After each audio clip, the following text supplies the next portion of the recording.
7 years old boy calls 911 because he heard his teenage sister screaming from his stepfather's room. The aroma of spaghetti and meatballs, Ethan's favorite, filled the small, tidy kitchen of their suburban home in Maplewood, a quiet town in the American heartland, let's say Minnesota. For its family-friendly image, 7-year-old Ethan, a whirlwind of energy with a mop of unruly brown hair, bounced on the balls of his feet, impatiently waiting for dinner. "Lily, is it ready yet?" he called out, his voice echoing through the hallway. Lily, his 12-year-old sister, emerged from her bedroom, her face pale, her eyes downcast. "Almost," she mumbled, her voice barely audible. Ethan, usually oblivious to subtleties, noticed something was off. Lily, normally chatty and cheerful, seemed withdrawn and subdued. She avoided his gaze, her shoulders slumped, her movements slow and hesitant. "What's wrong?" he asked, his brow furrowing with concern. Lily shook her head. "Nothing," she said, forcing a weak smile. "Just tired." Ethan wasn't convinced, but he didn't press her. He had learned, over the past few months, that pushing Lily when she was like this only made her retreat further into herself. They sat down at the kitchen table, the familiar setting belying the undercurrent of tension that permeated the air.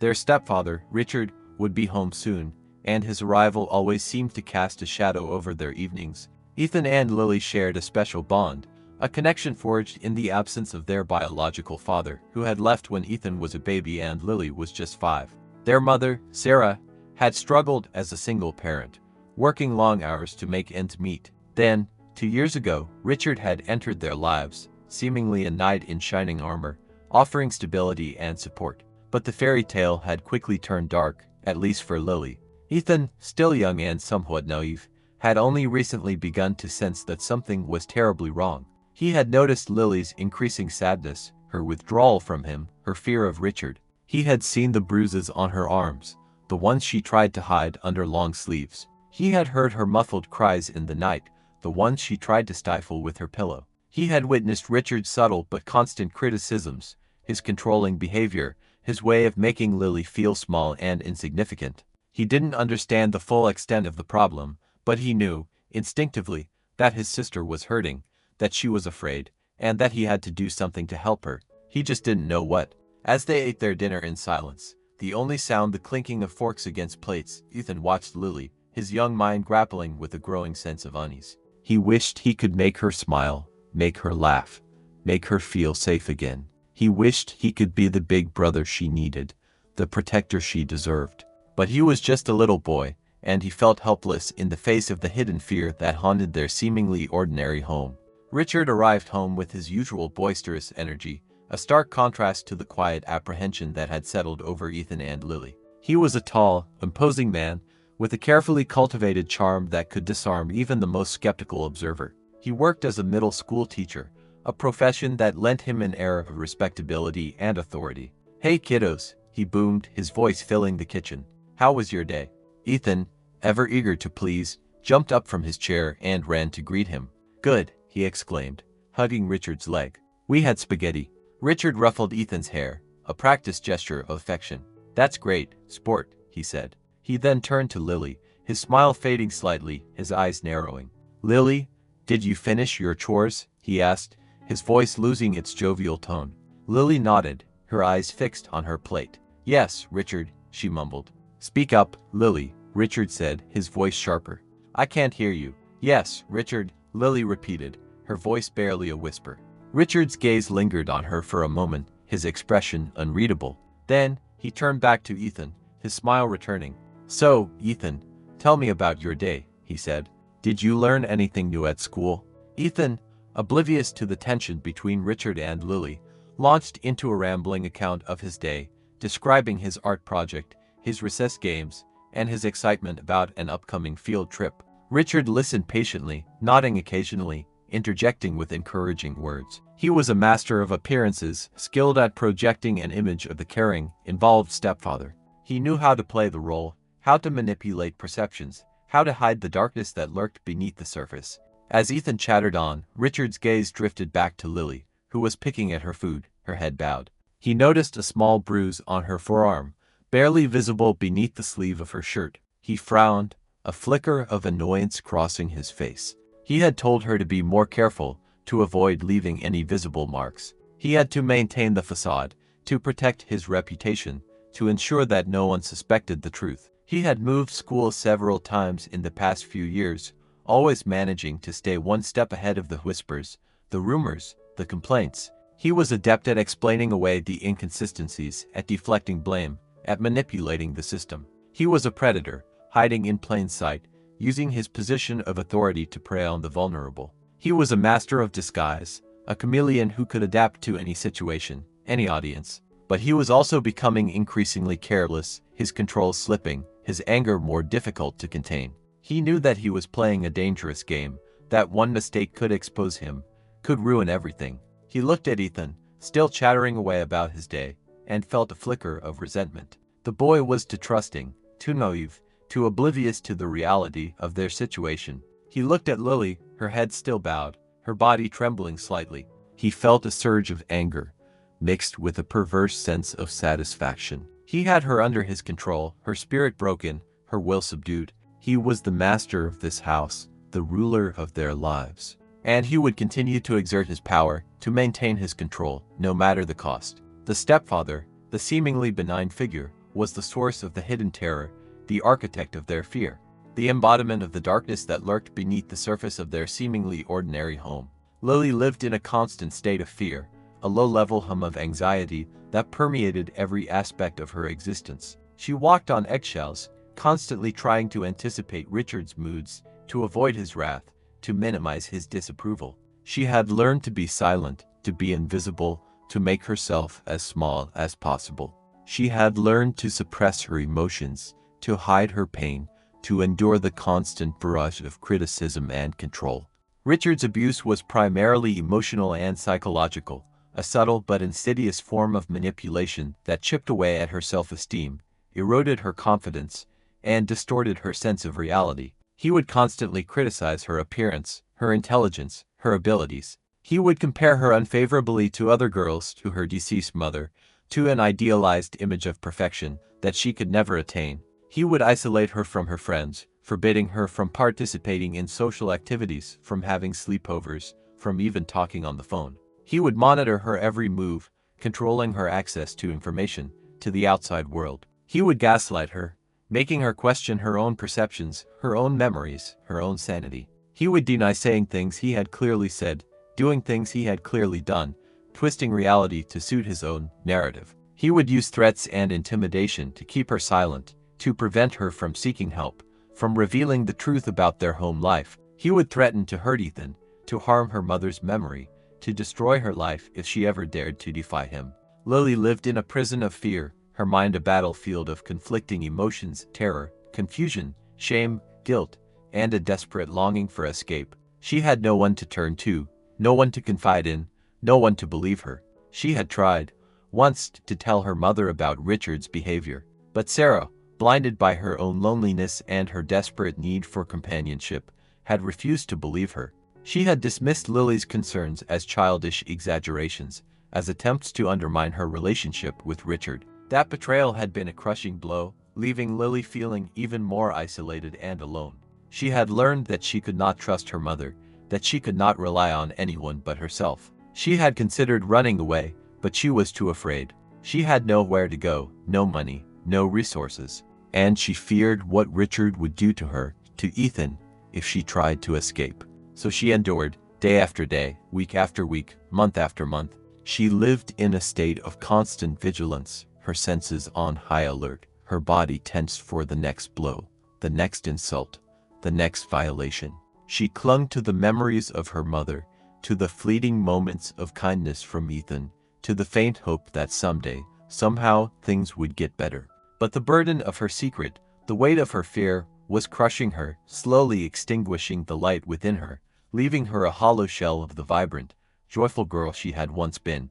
Ethan, despite his young age, was not completely oblivious to the darkness that had enveloped his sister. He saw the subtle changes in her behavior, the sadness in her eyes, the way she flinched at Richard's approach. He noticed the bruises, the ones she tried to hide under long sleeves or explained away as clumsy accidents. He heard her muffled cries at night, the ones she tried to conceal with her pillow. He saw how she ate, quickly and furtively, as if afraid someone would take her food away. He saw how she avoided eye contact with Richard, how she trembled when he spoke to her, how she seemed to shrink in his presence. He didn't understand the full extent of the abuse, but he knew, instinctively, that something was terribly wrong. He knew that Lily was hurting, that she was afraid, and that Richard was the cause. He tried, in his own childlike way, to help her. He would offer her his toys, his snacks, his drawings. He would try to make her laugh, to distract her from her sadness, to remind her that she was loved. He would ask her questions, trying to understand what was happening, trying to get her to open up to him.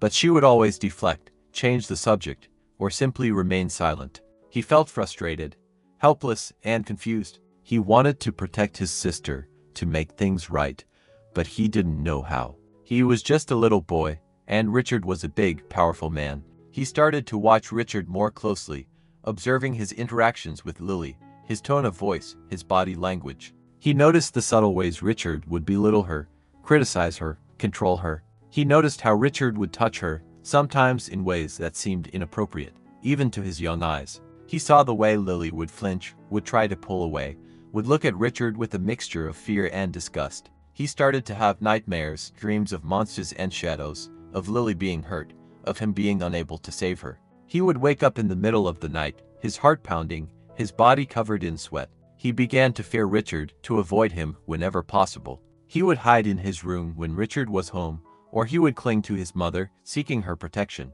But his mother, Sarah, seemed oblivious to the danger, blinded by her own needs and her infatuation with Richard. She would dismiss Ethan's concerns, telling him he was imagining things, that Richard was a good man, that he loved them. Ethan felt increasingly isolated, trapped in a situation he didn't understand, unable to help the sister he loved. He was a silent observer, a witness to a hidden tragedy, a young boy burdened with a secret that was far too heavy for him to bear. But his observations were growing sharper, his suspicions stronger, and his determination to protect Lily, however he could, was growing with each passing day. One evening, after a particularly tense dinner, during which Richard had berated Lily for a minor spill, Ethan found Lily alone in her room, curled up on her bed, her body shaking with silent sobs. He approached her cautiously, his heart aching for his sister. He sat down beside her, gently placing his hand on her back. "Lily," he whispered, "what's wrong?" Lily didn't respond, her body continuing to tremble. Ethan persisted, his voice filled with concern. "Please tell me, Lily. I want to help." Lily finally looked up at him, her eyes red and swollen from crying. She hesitated for a moment, her fear battling with her need to confide in someone. Then, in a barely audible whisper, she said, He hurts me, Ethan." Ethan's heart skipped a beat. He had suspected it, but hearing the words from Lily's own lips was a confirmation of his worst fears. "Who hurts you?" he asked, his voice trembling. Lily looked around the room, as if afraid someone might be listening. Then, she leaned closer to Ethan and whispered, "Richard." Ethan felt a surge of anger, a wave of protectiveness wash over him. He wanted to confront Richard, to yell at him, to hurt him for hurting his sister. But he knew he couldn't. He was too small, too weak. "What does he do?" Ethan asked, his voice hushed. Lily hesitated again, her body shaking. She started to describe the abuse, the touching, the threats, the constant fear. She spoke in fragmented sentences, in whispers, her voice choked with emotion. Ethan listened intently, his young mind struggling to comprehend the horrors his sister was describing. He felt sick to his stomach, his heart aching with a pain he had never experienced before. As Lily spoke, she began to cry again, her sobs growing louder. Ethan, overwhelmed by his own emotions, put his arms around her, hugging her tightly. "It's okay, Lily," he whispered, his own tears beginning to fall. "I believe you. I'll help you. I promise." Lily clung to him, her body shaking with sobs. She felt a sense of relief, of release, at finally sharing her secret, at finally finding someone who believed her. But she was also terrified. She knew that revealing the truth could have dire consequences. She feared Richard's reaction, his anger, his violence. "He'll hurt you, Ethan," she whispered, her voice filled with fear. "He'll hurt us both." Ethan, despite his own fear, held her tighter. "No, he won't," he said, his voice surprisingly firm. "I won't let him. We'll tell someone. We'll get help." Lily looked at him, her eyes filled with doubt. "Who?" she asked. "Mom won't believe us." Ethan thought for a moment, his young mind searching for a solution. He remembered the police officers who had come to their school for a safety presentation. They had said that if anyone was ever in trouble, they should call 911. "We'll call the police," Ethan said, his voice filled with determination. "They'll help us." Lily hesitated. She was afraid of the police, afraid of what might happen if they got involved. But she also knew that she couldn't continue living in fear, that she couldn't endure Richard's abuse any longer. She nodded, her tears still flowing. "Okay," she whispered, "let's call the police." But before they could act, they heard the sound of footsteps approaching Lily's room. Richard was coming. Lily and Ethan quickly separated, their hearts pounding with fear. Lily wiped away her tears, trying to compose herself. Ethan pretended to be playing with a toy car, trying to appear nonchalant. Richard entered the room, his eyes narrowed with suspicion. "What are you two doing?" he asked, his voice sharp. "Nothing, Richard," Lily said, her voice barely a whisper. "Just playing," Ethan added, trying to sound cheerful. Richard looked at them for a moment, his gaze lingering on Lily's red-rimmed eyes. He seemed to sense that something was amiss, but he couldn't quite put his finger on it. "All right," he said, his voice still suspicious. "Get to bed. It's late." He left the room, closing the door behind him. Lily and Ethan waited until they were sure he was gone, then they huddled together again, whispering their plans. They knew they couldn't call the police from the house phone. Richard would hear them. They had to find another way, a safer way. They decided to wait, to bide their time, to find the right opportunity to escape and seek help. They knew it wouldn't be easy, but they had each other, and they had a plan. They had a secret, a shared understanding, a bond forged in fear and strengthened by love. And they had a glimmer of hope, a belief that someday, somehow, they would be free from Richard's tyranny. Several days passed, each one an agonizing eternity for Lily and Ethan. They lived in a state of constant tension, their fear amplified by the knowledge that they were planning to betray Richard, to expose his secrets. They communicated in whispers, in glances, in secret touches, their bond strengthening with each passing moment. They were a team, united against a common enemy, their courage fueled by their love for each other. Ethan continued to observe Richard, watching for any sign of weakness, any opportunity to escape. He noticed that Richard often spent his evenings in his study, drinking heavily and talking on the phone. He also noticed that Richard kept his study door locked, a sign that he was hiding something. One evening, as Richard was preparing to enter his study, Ethan saw him slip a key into his pocket. He made a mental note, filing away the information for future use. Later that night, after everyone had supposedly gone to bed, Ethan heard Lily cry out from Richard's study. It wasn't a loud cry, more like a muffled scream, a sound of terror and pain. Ethan's blood ran cold. He knew, instantly, that something terrible was happening. He had to act, and he had to act fast. He crept out of his bed, his heart pounding in his chest. He tiptoed down the hallway, towards Richard's study. He could hear muffled sounds coming from inside, the sounds of a struggle, of Lily's muffled sobs, of Richard's angry voice. He reached the door, his hand trembling. He knew he couldn't open it.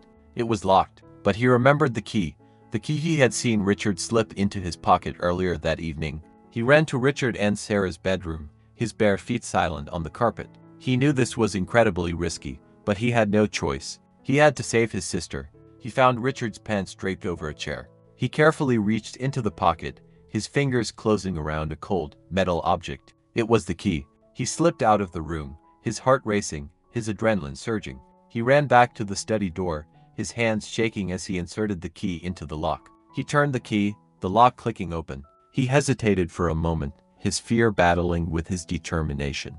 Then, he took a deep breath and pushed the door open. What he saw inside would forever be etched in his memory. Lily was cowering in a corner, her face bruised and blooded, her clothes torn. Richard was standing over her, his hand raised, ready to strike again. Ethan, overwhelmed by a surge of anger and protectiveness, screamed, "Leave her alone." Richard, startled by Ethan's sudden appearance, turned towards him, his eyes filled with rage. "You little brat," he snarled. "Get out of here." But Ethan stood his ground, his small body trembling with fear, but his voice surprisingly firm. "No," he shouted. "I'm calling the police." He didn't have a phone, but he knew he had to do something, to distract Richard, to give Lily a chance to escape. Richard lunged at Ethan, but Ethan, fueled by adrenaline, dodged his grasp. He ran out of the room, yelling at the top of his lungs, "Help! Help! He's hurting my sister." His cries echoed through the silent house, a desperate plea for intervention, a courageous act of defiance in the face of overwhelming fear. He had made his choice. He had chosen to act, to protect his sister, to risk everything to save her. The scream, the key, the confrontation, it was all a blur, a desperate gamble that would change their lives forever. Ethan ran to the kitchen, his mind racing. He knew he had to call the police, but he was terrified that Richard would catch him. He grabbed the cordless phone from its cradle, his hands shaking so badly he could barely press the buttons. He dialed 911, his voice trembling as he spoke to the dispatcher. "Hello," he whispered, his eyes darting towards the hallway, expecting Richard to appear at any moment. My sister. She's screaming. My stepfather. He's hurting her." The dispatcher's voice, calm and professional, cut through his fear. "Okay, honey, stay calm. What's your name?" "Ethan," he whispered. "Ethan Peterson." "Okay, Ethan, can you tell me your address?" Ethan recited the address, his voice barely audible. He had to repeat it several times before the dispatcher understood him. "Ethan, is your sister still screaming?" the dispatcher asked. Ethan listened intently. He could no longer hear Lily's screams, but he could hear Richard's angry voice, shouting and cursing. "No," he whispered, but he's still in there with her. He's hurting her." "Okay, Ethan, I'm sending officers to your location right now," the dispatcher said. "Stay on the line with me. Can you tell me what your stepfather is doing?" Ethan described what he had seen in the study, Lily's injuries, Richard's rage, his own fear. He spoke in broken sentences, his voice choked with emotion, but he managed to convey the urgency of the situation. The dispatcher continued to reassure him, telling him that help was on the way, that he was doing a good job, that he was very brave. She asked him questions, trying to gather more information, trying to keep him calm and focused. "Ethan, are there any weapons in the house?" I don't know," Ethan whispered. He has a hunting rifle in the closet, but I don't think he has it with him." "Okay, Ethan, stay hidden. Don't let your stepfather see you. The officers will be there very soon."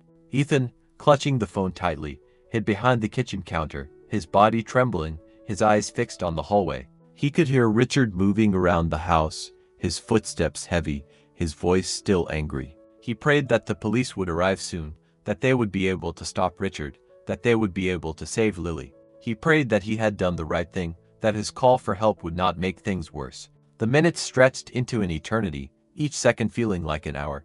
Ethan's fear was overwhelming, but he held on, clinging to the dispatcher's voice, to the promise of help, to the hope that his sister would be safe. His 911 call, a desperate act of courage, had set in motion a chain of events that would expose the truth, bring justice, and ultimately, save their lives.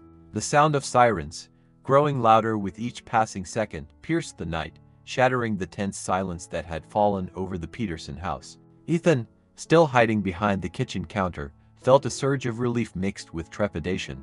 The police were here. 2 patrol cars screeched to a halt in front of the house, their flashing lights illuminating the interior with a strobe-like effect. Officers Miller and Johnson, officers different from the previous story, the first responders, cautiously approached the front door, their hands resting on their holstered weapons. Richard, hearing the sirens, had retreated to the living room, attempting to compose himself and fabricate a story. He had forced Lily, bruised and terrified, to sit beside him on the sofa, her hand clasped tightly in his. As the officers pounded on the front door, Richard forced a smile onto his face, trying to project an image of calm and control. "Everything's fine, officers," he called out, his voice strained. "Just a little family disagreement." Officer Miller, a veteran officer with a keen eye for deception, was not convinced. "Mr. Peterson," he called back, his voice firm and authoritative. "We received a 911 call from a child in this house reporting a disturbance.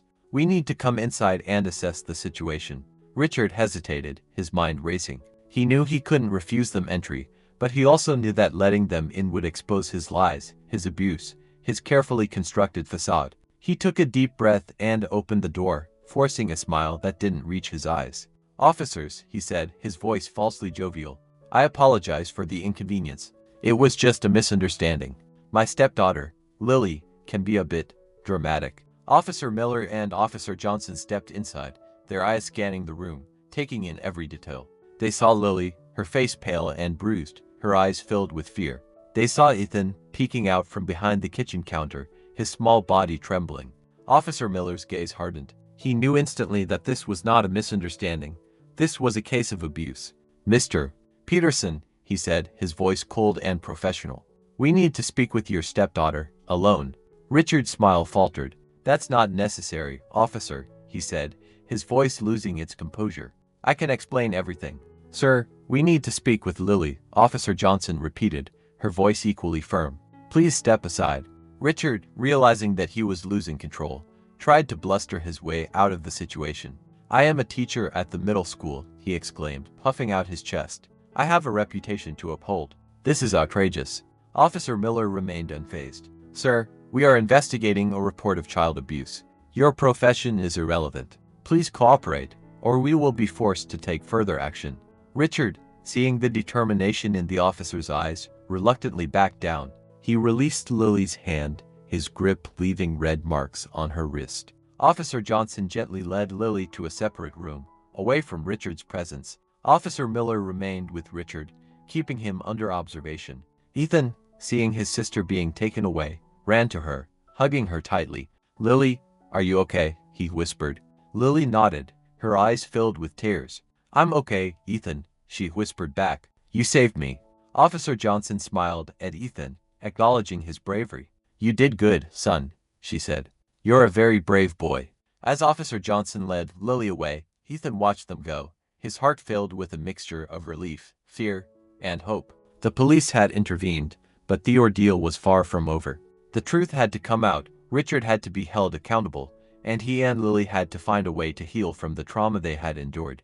The arrival of the police was a turning point, a moment of rescue, but it was also the beginning of a long and difficult journey towards justice and recovery. Officer Johnson led Lily to the dining room, a space that offered a degree of privacy and a less intimidating atmosphere than the living room, where Richard remained under Officer Miller's watchful eye. She sat down at the table, offering Lily a chair opposite her.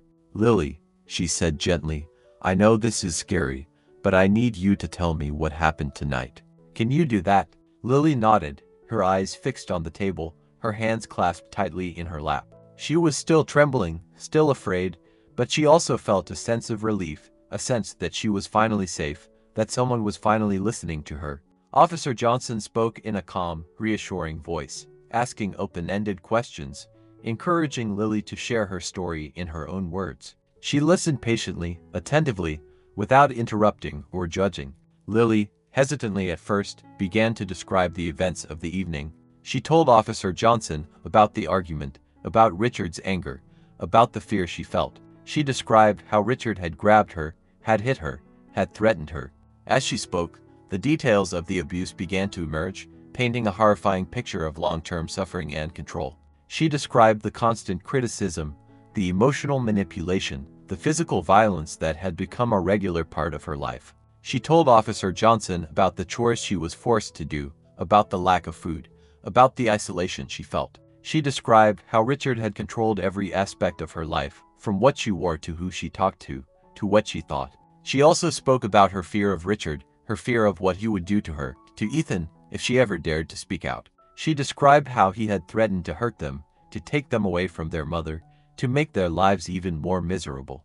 Officer Johnson listened with growing horror and compassion. She had seen many cases of child abuse, but there was something about Lily's story, about her quiet dignity, about her resilience in the face of such cruelty, that deeply affected her. She took detailed notes, documenting everything Lily said, ensuring that her testimony would be accurately recorded. She also examined Lily's injuries, noting the bruises, the scratches, the red marks on her wrists. As Lily's story unfolded, Officer Johnson realized the extent of the abuse, the systematic nature of the cruelty, the long-term trauma that Lily had endured. She knew that this was not just a case of a single incident. It was a pattern of abuse that had been going on for years, hidden behind a facade of normalcy. When Lily finished her story, she was exhausted, emotionally drained, but also relieved. She had finally told the truth, she had finally broken the silence, she had finally found someone who believed her. Officer Johnson hugged Lily gently, offering her comfort and reassurance. "You did good, Lily," she said. "You were very brave, and I promise you, we're going to protect you. You're not going back there." Those words, "you're not going back there," were the most powerful words Lily had ever heard. They were a promise of safety, of freedom, of a new beginning. Officer Johnson then informed Lily that she and Ethan would need to be temporarily separated from their mother and Richard. Child Protective Services would be involved, and they would need to find a safe place for them to stay while the investigation proceeded. Lily, though saddened by the prospect of being separated from Ethan, understood the necessity. She trusted Officer Johnson, and she knew that this was the only way to ensure their safety. The separation was difficult, both for Lily and for Ethan. They had always been each other's constant companions, their shared source of comfort and support. But they knew it was temporary, and they knew that it was necessary. They promised to stay strong, to support each other, and to look forward to the day when they could be together again, safe and free.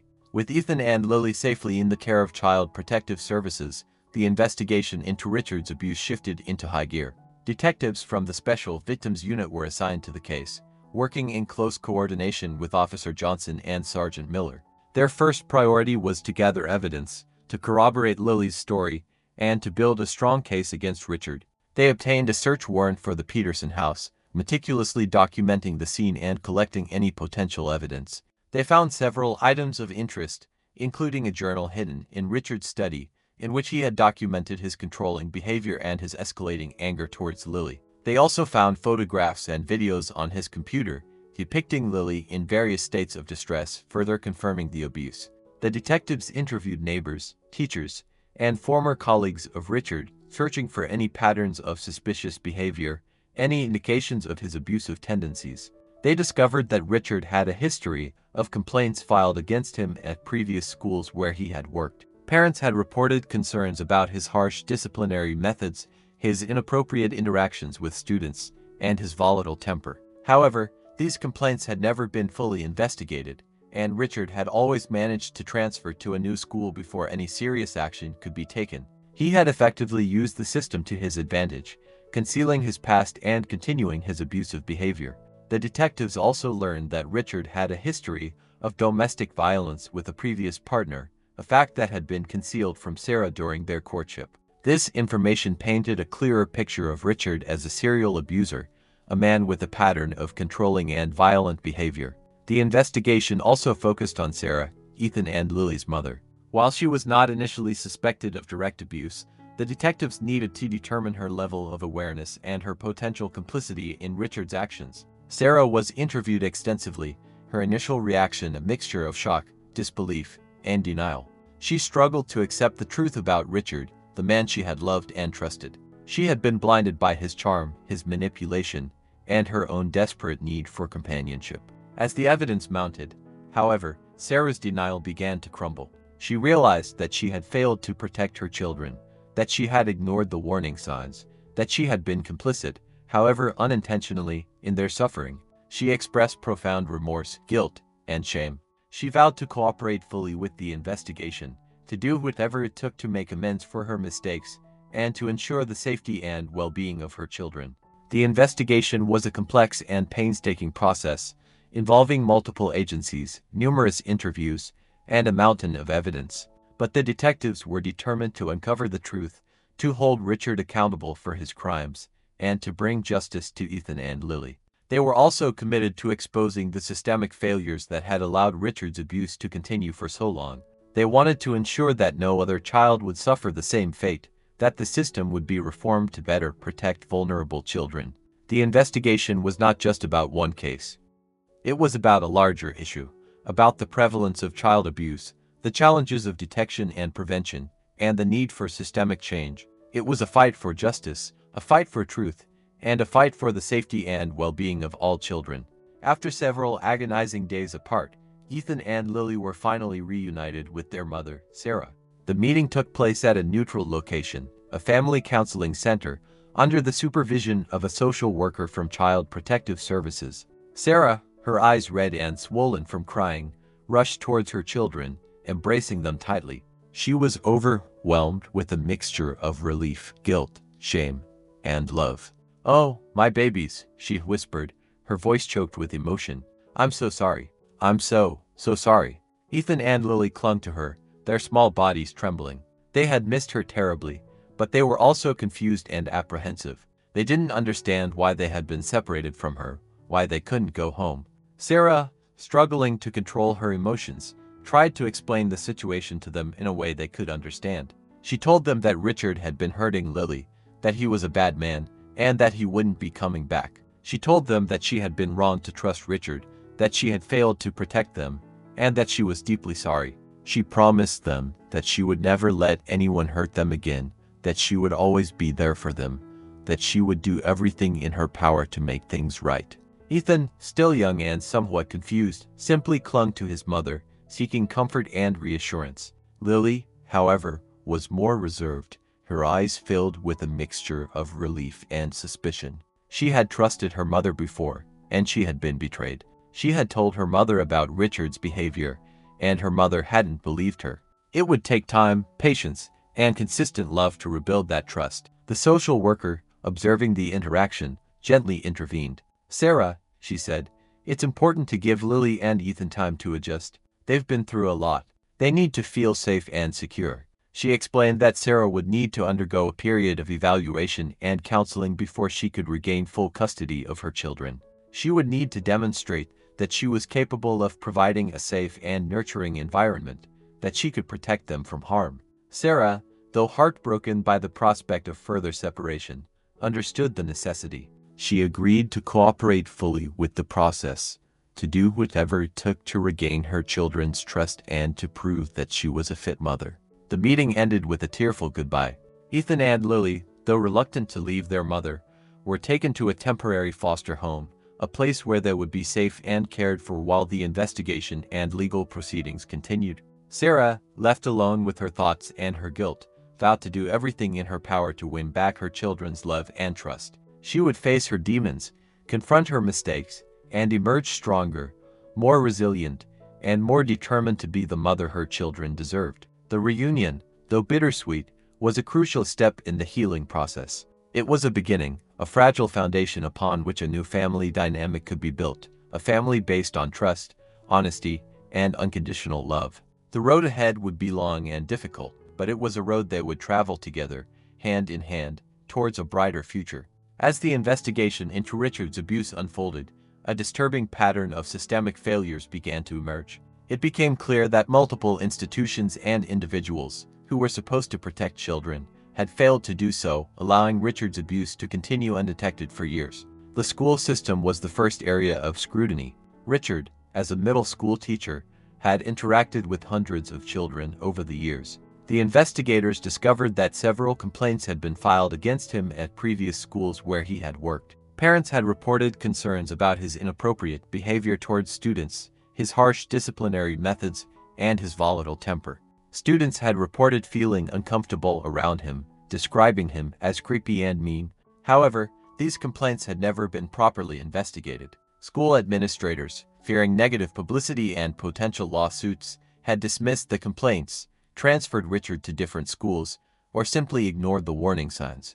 The investigators also uncovered a disturbing lack of communication and coordination between different schools and school districts. Richard's history of complaints had not been shared with his new employers, allowing him to continue his abusive behavior unchecked. The Child Protective Services system also came under scrutiny. It was revealed that a report had been filed against Richard several years earlier by a concerned neighbor who had witnessed him yelling at and physically disciplining a child in his care. However, the report had been deemed unfounded due to lack of sufficient evidence. The caseworker assigned to the case had conducted a cursory investigation, failing to interview key witnesses or to follow up on inconsistencies in Richard's story. The investigators also examined the role of law enforcement. They discovered that several police officers, including Officer Miller and Officer Jones from the corrupt Precinct 18 in the previous story, had been aware of Richard's behavior but had failed to take action. They had been either bribed or intimidated by Richard, or they had simply chosen to look the other way. The systemic failures were widespread and deeply concerning. They highlighted a culture of neglect, incompetence, and corruption that had allowed a predator to operate with impunity, harming vulnerable children for years. The investigation sparked a public outcry, with parents, teachers, and community members demanding accountability and reform. The media coverage of the case intensified, shining a spotlight on the systemic issues and demanding change. Eric Holder, the Attorney General, vowed to take action. He launched a federal investigation into the failures of the school system, the Child Protective Services Agency, and the law enforcement agencies involved. He promised to hold those responsible accountable and to implement reforms to prevent similar tragedies from happening again. The case of Ethan and Lily became a catalyst for change, a wake-up call to a system that had failed to protect its most vulnerable members. It highlighted the urgent need for improved training, better communication, increased accountability, and a fundamental shift in the way society responds to child abuse. The failures of the system were undeniable, but they also presented an opportunity for reform, for learning, and for creating a safer world for children. In the aftermath of the traumatic events, both Ethan and Lily began a long and challenging journey of healing. They were enrolled in therapy, both individually and together, to help them process their experiences, cope with their emotions, and rebuild their lives. Ethan, despite his young age and his initial reluctance, gradually began to open up to his therapist, a kind and gentle woman named Dr. Ramirez. Different from the officer, he talked about his fear of Richard, his guilt about not being able to protect Lily, and his confusion about his mother's role in the abuse. He also talked about his love for Lily, his admiration for her courage, and his hope for a better future. He expressed his anger, his sadness, his grief, and his slowly emerging sense of safety and security. Dr. Ramirez used a variety of techniques to help Ethan, including play therapy, art therapy, and storytelling. She created a safe and supportive environment where he could express his emotions without judgment, explore his fears, and develop coping mechanisms. She also helped him to understand that he was not to blame for the abuse, that he was a brave and resourceful child who had done everything he could to protect his sister. She validated his feelings, reassured him that he was loved, and helped him to rebuild his sense of self-worth. Lily's therapy was more complex and challenging. She had endured years of systematic abuse, and the trauma had left deep scars on her psyche. She was initially withdrawn, distrustful, and resistant to therapy. Her therapist, a specialist in childhood trauma named Dr. Chen, worked patiently and persistently to build a relationship of trust with Lily. She used a combination of trauma-focused cognitive behavioral therapy, EMDR movement desensitization and reprocessing, and art therapy to help Lily process her experiences. Lily slowly began to open up, sharing her memories, her fears, her nightmares. She talked about the constant criticism, the emotional manipulation, the physical violence, and the constant fear she had lived in. She also talked about her love for Ethan, her gratitude for his bravery, and her guilt about putting him in danger. She expressed her anger towards Richard, her disappointment in her mother, and her confusion about her own identity. Dr. Chen helped Lily to understand that she was not to blame for the abuse, that she was a victim, and that she deserved to be safe, loved, and respected. She helped her to develop coping mechanisms to manage her anxiety, her flashbacks, and her nightmares. She also helped Lily to reconnect with her emotions, to express her anger, her sadness, her grief, and her slowly emerging sense of hope. She encouraged her to find healthy outlets for her feelings, such as art, music, and writing. The therapy sessions were often difficult and painful, but they were also transformative. Lily began to heal, to reclaim her sense of self, to rebuild her life.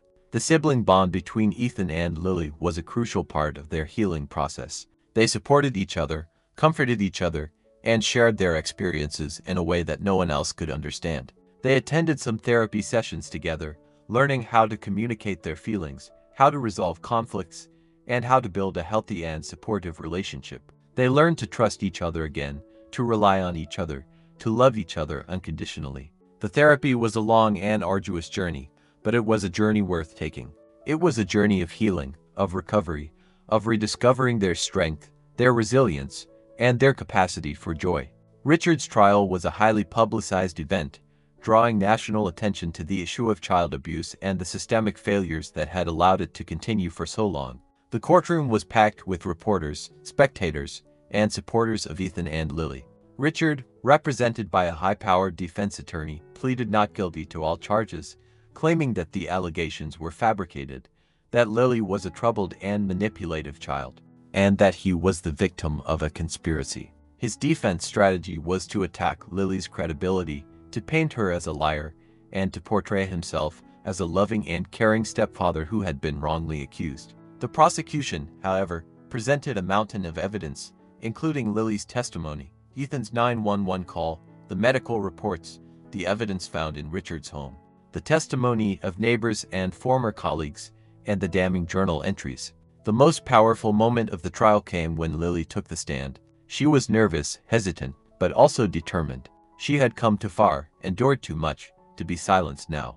She looked directly at Richard, her eyes filled with a mixture of fear and defiance. She recounted her story, her voice trembling at first, but growing stronger with each word.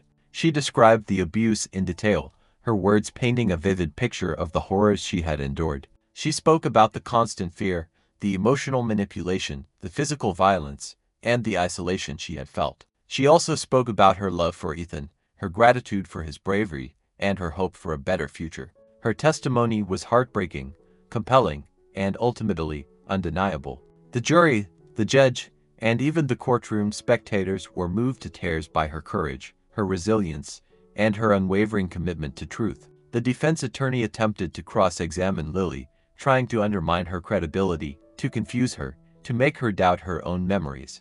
But Lily held firm, answering his questions calmly and truthfully, refusing to be intimidated.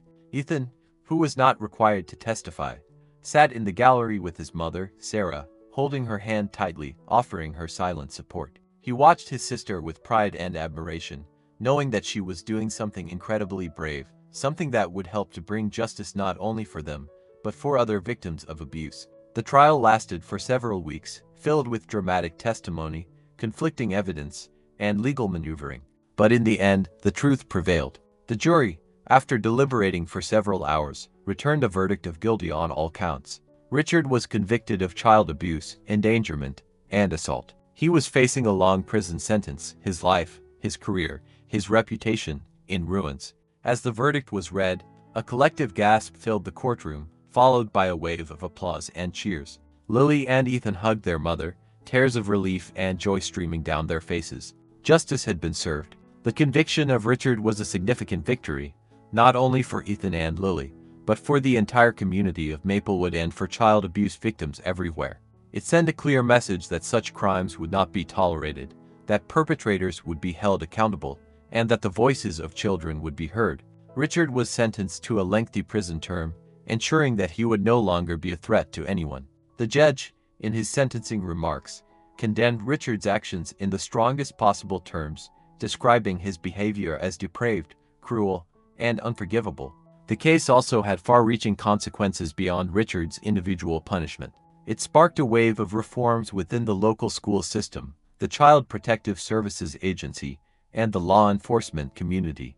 The school district implemented new policies and procedures for reporting and investigating suspected child abuse, providing mandatory training for all teachers and staff. They also established a system for tracking and sharing information about teachers with a history of complaints. The Child Protective Services Agency underwent a thorough review, resulting in significant changes to its policies, procedures, and staffing. Caseworkers were given additional training, resources, and support to better protect vulnerable children. The Oakwood Police Department, still reeling from the corruption scandal in Precinct 18 from the previous story, implemented further reforms, strengthening its internal affairs division, enhancing its training programs, and fostering a culture of accountability and transparency. The case of Ethan and Lily became a catalyst for change, a wake-up call to a community that had been complacent, a reminder that child abuse could happen anywhere, and that everyone had a responsibility to protect children. The media coverage of the case also raised public awareness of the issue of child abuse, prompting discussions about prevention, intervention, and support services for victims. Several organizations and individuals stepped forward to offer assistance to Ethan and Lily, providing them with scholarships, counseling services, and other forms of support. The community of Maplewood rallied around the family, offering their love, their compassion, and their commitment to creating a safer environment for all children. The justice system, though flawed and imperfect, had ultimately worked. The perpetrator had been punished, the victims had been heard, and the system had been challenged to improve. But the true victory was not in the courtroom, but in the resilience of Ethan and Lily, in their courage to speak out, in their unwavering bond. and in their determination to heal and rebuild their lives. They had survived, they had thrived, and they had inspired others to do the same. Justice had been served, accountability had been established, and the healing process could begin. Life after the trial was a gradual process of healing and rebuilding for Ethan, Lily, and Sarah. They moved to a new town, seeking a fresh start, away from the painful memories and the constant reminders of their past. Sarah, having secured full custody of her children, dedicated herself to creating a stable, loving, and nurturing home. She found a new job, working part-time at a local library, a job that allowed her to be close to her children and to pursue her passion for books. She continued to attend therapy, working through her guilt, her shame, and her grief. She learned to forgive herself for her past mistakes, to recognize her own vulnerabilities, and to build a stronger, healthier relationship with her children. Ethan and Lily continued their therapy as well, learning to cope with their trauma, to manage their emotions, and to rebuild their trust in adults. Ethan, initially withdrawn and anxious, slowly began to come out of his shell. He made new friends, excelled in school, and discovered a love for sports, particularly baseball. He found solace in the routine and discipline of the game, and he thrived on the camaraderie of his teammates. Lily, though still struggling with nightmares and flashbacks, began to find her voice. She discovered a passion for writing, expressing her emotions, her experiences, and her hopes for the future through poetry and short stories. She also became an advocate for child abuse prevention, sharing her story with other children, encouraging them to speak out, and raising awareness of the issue. She found strength in her vulnerability, power in her voice, and purpose in her pain. The sibling bond between Ethan and Lily remained strong, their shared experience forging an unbreakable connection. They supported each other, comforted each other, and celebrated each other's successes. They also began to heal their relationship with their mother, Sarah. They slowly learned to trust her again, to forgive her for her past mistakes, and to appreciate her unwavering commitment to their well-being. The family, though scarred by the past, was slowly rebuilding, creating a new foundation of love, trust, and mutual support. They were learning to live with the memories, to acknowledge the pain, but also to embrace the hope, the resilience, and the possibility of a brighter future. They celebrated birthdays, holidays, and milestones together, creating new memories, forging new traditions, and healing the wounds of the past. They learned to laugh again, to play again, to love again. They also remembered the lessons they had learned, the importance of speaking out, of seeking help, of protecting the vulnerable. They became advocates for change, supporting organizations that work to prevent child abuse and to support victims. They knew that the journey of healing would be long and ongoing, but they were committed to walking it together, hand in hand, step by step. They were survivors, thrivers, and champions of hope. The story of Ethan and Lily, though born in darkness and pain, ultimately became a story of courage, resilience, and the transformative power of love. It was a story of a family broken and rebuilt, of a community awakened and reformed, of a system challenged and changed. It was a story that reminded everyone that even in the darkest of times, hope can flourish, healing can happen, and justice can prevail. It was a story of moving forward, not forgetting the past, but learning from it, growing from it, and building a better future, a future filled with love, safety, and the unwavering promise of a new beginning.